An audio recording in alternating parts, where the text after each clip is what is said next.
Dustin with Jersey Shore Drainage Solutions here, and today we're going to be preventing another yard from flooding by running out their downspout to the street. As you can see, they already have all the dirt gone because they're going to be extending their driveway over. So you want to make sure that the downspout is run out beforehand, otherwise it cannot be done afterwards. So let's go ahead and take a look at what we got going on. Here we go. As you can see, we got it marked out.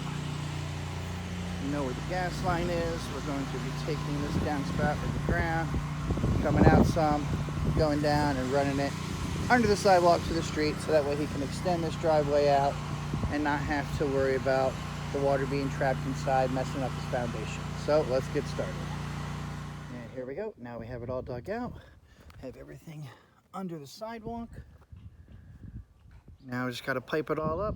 It's going to pipe out to 90 to a 90, come straight down all the way to the street. Now let's put it together. All right, here's the finished product. Everything's all piped up. We got the end burrito wrapped, got the hole in the 90, got the rock around it, the filter cloth, flip it over, backfill all the dirt back on top of it, and we have everything going massively downhill from the start. So everything starts here. As you can see, the level, it's all the way downhill, and it stays that way all the way until the end. Now to backfill and show you how it works.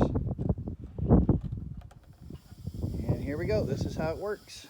Put the water in it to clean out. Everything comes down, 90, shoots all the way down to the street, facilitates onto the grass, onto the concrete, rolls over, and goes down to the nearest drain down the street. That is how you prevent your yard from flooding by running out of downspout. As always, like, share, comment, subscribe, and until the next one.